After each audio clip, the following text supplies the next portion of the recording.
अस्सलामुअलैकुम खौफिस्तान के तमाम देखने और सुनने वालों को। अगर आप किसी वीरान जगह पर गोलगप्पे वाले को देखें और वहाँ कोई ग्राहक ना हो तो भाग जाना, क्योंकि हो सकता है कि वो गोलगप्पे वाला हकीकी इंसान ही ना हो, बल्कि इसका पहला शिकार हो सकता है कि आप हों।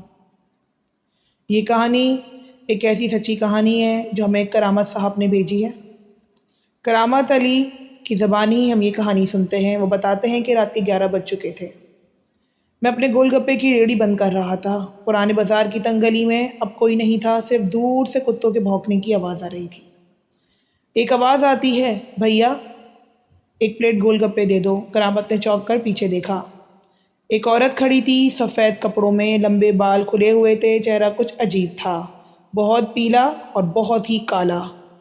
बीबी दुकान बंद हो गई है, कल सुबह आ जाना, करामत ने घबराहट छुपाते हुए कहा। औरत ने कुछ नहीं कहा, बस खड़ी रही, पलक भी नहीं झपकाई और उसकी आंखों से लाल अंगारे जैसे शुआओं से करामत घबरा गया, क्योंकि आंखें बहुत बड़ी बड़ी थी और उनमें रोशनी की जगह आग दहक रही थी।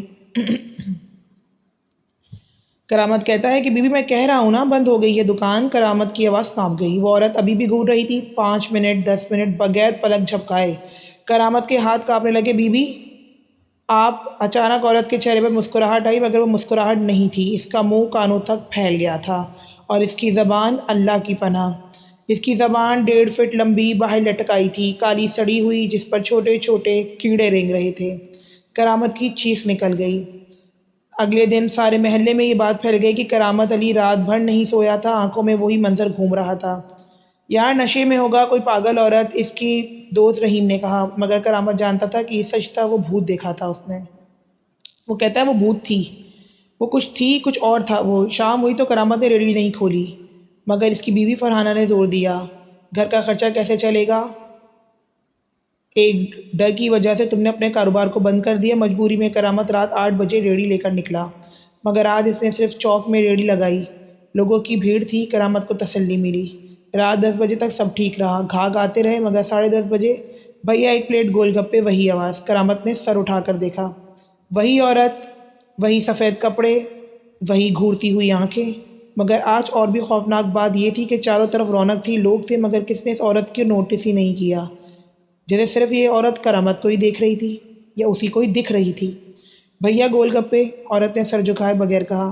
करामत की सांस अटक गई। इसकी आवाज़ में ठंडक थी, जैसे कुछ गलत हो। फिर वही हुआ। इसकी गर्दन आहिस्ता आहिस्ता से मुड़ी, 9 डिग्री तक मुड़ गई, वो बताता है, और फिर 180 डिग्री उल्टी। इसका चेहरा उल्टा था, मगर आंखें सीधी करामत को देख रही थी। इसका मुंह खुला था और इसकी दांत नोकीले और सड़े हुए थे, और ज़बान, इस बार ज़बान 3 फुट लंबी निकल आई थी और करामत के चेहरे की तरफ लपकी। करामत रेडी छोड़कर भागा। पीछे से वही आवाज़ आई, भागो भागो, भागते रहो, मैं आऊँगी, हर रात आऊँगी। करामत ने मौलवी साहब से रब्ता किया, मौलवी अब्दुल करीम, जो जिन्नात और भूतों के मामलात में माहिर थे। बेटा तुमने कोई गलती की है? मौलवी साहब ने कहा। कैसी गलती? मैं तो सिर्फ गोलगप्पे बेचता हूँ। ये जगह, ये गली जहाँ तुम पहले रेडी लगाते थे, वहाँ पहले एक कब्रिस्तान था। 50 साल पहले एक औरत का जिंदा दफन किया गया था। लोगों ने कहा कि वो चुड़ैल है, इसे गोलगप्पे बहुत पसंद थे। करामत की रूह कांप गई। मौलवी साहब ने कहा, अब मैं क्या करूं?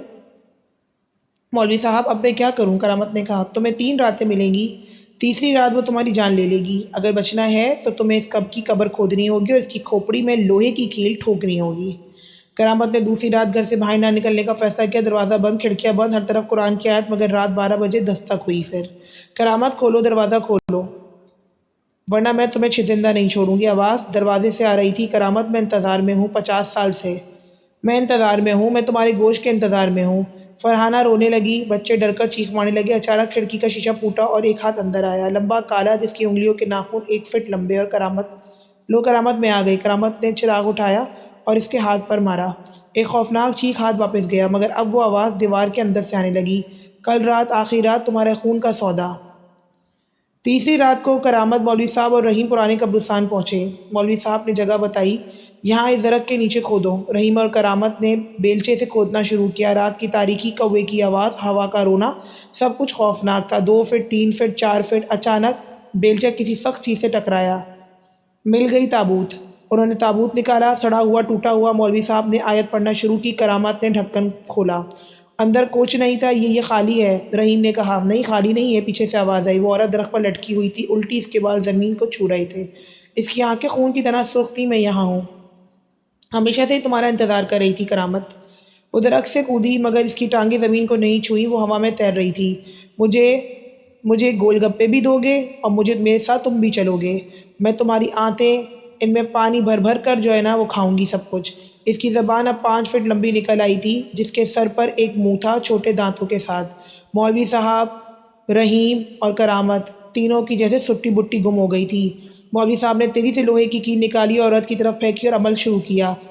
کیل اس کی پیشانی میں لگی اور ایک خوفناک چیخ، جنگل کے تمام پرندے اڑ گئے۔ عورت کا جسم جلنے لگا، سیاہ دھواں، اور مولوی صاحب سمیت کرامت اور رحیم دونوں بھاگے۔ نہیں نہیں، میں واپس آؤں گی، اور مولوی میں تجھے نہیں چھوڑوں گی، اور راکھ بن کر بکھر گئی۔ مولوی صاحب نے راکھ کو تابوت میں ڈالا اور اسے دوبارہ دفن کر دیا۔ بیٹا وہ اب نہیں آئے گی، دراصل یہ عملیات کا زور ہے، وہ عورت ٹھیک نہیں تھی۔ تم نے اسے گول گپا جو وہ مانگ رہی تھی تم نے نہیں دیا۔ فطرتاً یہ لوگ ایسے ہی ہوتے ہیں، یہ کچھ ایسی بھٹکوئی روحیں ہوتی ہیں، اگر تم ان کو دے دیتے اس وقت تو شاید یہ تمہیں تنگ نہ کرتی۔ کرامت کہتا ہے، مجھے کیا پتا تھا مولوی صاحب، میں تو اپنا کارڈ بند کر کے جا رہا تھا۔ مگر اگلے ہی دن اس نے ریڑھی کھولی تو دیکھا کہ اس کے گول گپوں کے پانی میں بال تیر رہے ہیں، لمبے سیاہ بال، اور ہوا میں ایک آہستہ آہستہ سرگوشی سنائی دیتی ہے، شکریہ کرامت، اب میں تمہاری ریڑھی میں ہمیشہ رہوں گی۔ یہ سننا تھا کہ کرامت کی ریڑھ کی ہڈی تک پوری ہل گئی۔ کرامت وہاں سے چل گیا اور پھر اس نے مولوی صاحب کو پھر بتایا یہ تمام واقعہ۔ مولوی صاحب جب یہ بات سنتے ہیں تو کہتے ہیں کہ وہ کچھ نہیں کرے گی، وہ تمہیں ڈرائے گی، دھمکائے گی۔ وہ ایک تعویذ پڑھ کر کرامت کو دے دیتے ہیں۔ کرامت اس تعویذ کو پہنے رکھتا ہے اور بتاتا ہے کہ اب میں جس جگہ پر پہلے گول گپے لگاتا تھا وہاں تو نہیں لگاتا۔ پہلے میں گول گپے جس جگہ پر لگایا کرتا تھا وہ ایک اسکول کے سامنے ریڑھی لگاتا تھا، لیکن اب میں گول گپا مین روڈ پہ لگاتا ہوں اپنی ریڑھی کو، اور ابھی بھی مجھے ایسی خواب آتے ہیں ڈراؤنی۔ کہتا ہے کہ یہ زندگی کی میری ایسی حقیقت ہے جس نے میری زندگی کو ایک گہری تنہائیوں میں ڈال دیا۔ ابھی تک میرا روحانی علاج چلتا ہے، لیکن میں آپ سب لوگوں سے کہوں گا کہ اگر رات کی تاریکی سے پہلے اپنے ٹھیوں کو بند کر دیا کرو، کیونکہ رات میں جو مخلوقیں آتی ہیں وہ عام نہیں ہوتی۔ جیسے میں نے آپ لوگوں کو بتایا کہ سب ہجوم میں بھی میں نے جب لگایا تب بھی مجھے ہی وہ عورت دکھائی دینے لگی، یا شاید یہی کہہ لو کہ میرے ہی پیچھے پڑی تھی۔ مجھے نہیں پتا کہ یہ کیا تھا۔ اب زندگی میرے سکون ضرور ہے، لیکن اس طرح سے میں نہیں جی پاتا جس طرح سے میں پہلے جیا کرتا تھا۔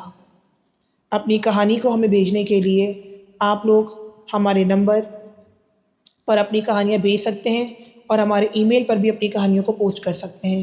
اپنا ای میل ہم آپ کو اپنے چینل کے ڈسکرپشن میں دے دیں گے۔